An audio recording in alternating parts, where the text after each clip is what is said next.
Hey everyone, how you doing? Had a video request from outdoorsman310. He wanted to see the river that I live next to, so I'll just give you a quick little walkabout here.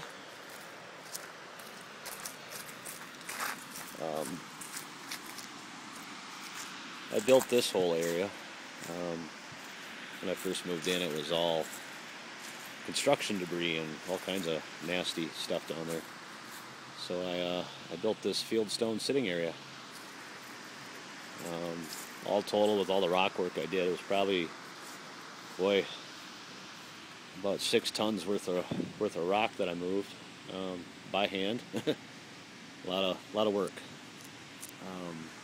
We always get a lot of deer and wildlife out here. A lot of the deer will come out right at the top of that little hill there, and then back there behind that bush, the trees, a lot of times they'll bed down in there.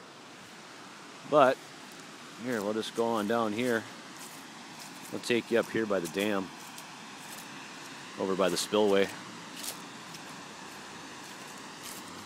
Excuse me.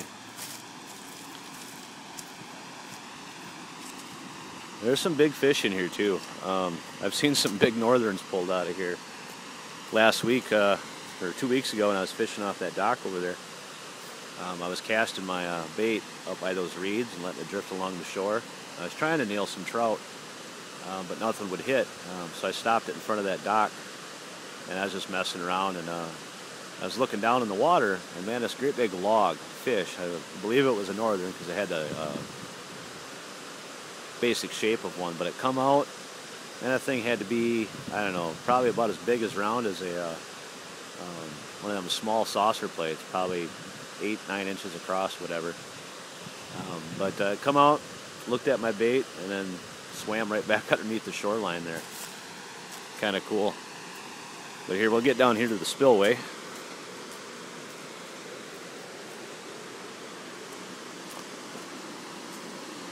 And down here, we have lots of rock bass and bullheads right along the shoreline here and over here as well.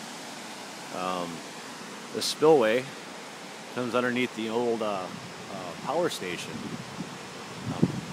Everything's in there to produce power. I don't know why they don't anymore, but the old generator's still in there. It's pretty cool. It's pretty huge. I'd actually like to have it. You know, there ain't much along this shoreline. It's pretty rocky. Out in the center, though, if you cast a big bobber with a treble hook and some sucker minnows or some shiners, you can nail some pretty big northerns and walleye. Now, here, we'll walk back down this way. And, no, that's pretty soaked in there.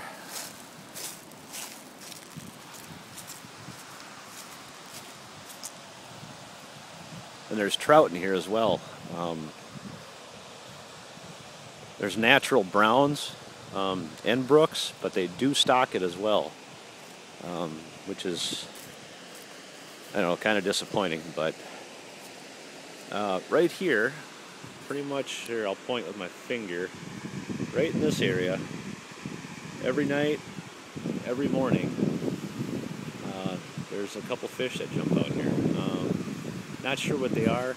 They do look like big trout, from what I can tell when I actually see them jump. But it's a pretty nice river. We'll go down here as well, further.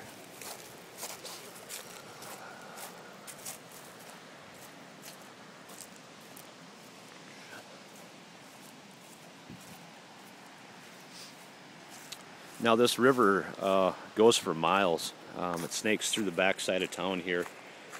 About a mile away, there's a park, and they got some nice fishing holes down there. In fact, right there, I don't know if you see that, the little swirls, but something just surfaced there as well. Now out here, right through here, where you see kind of those rapids, small ripples, the carp come in here and they spawn in the spring, and there will be hundreds of them, man. literally hundreds of them in here spawning. You can see them and their dorsal fins swimming everywhere.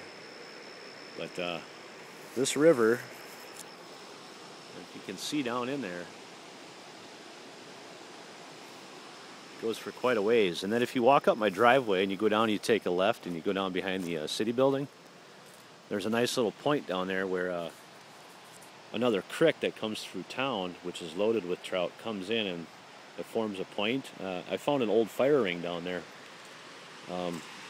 It's in one of my videos.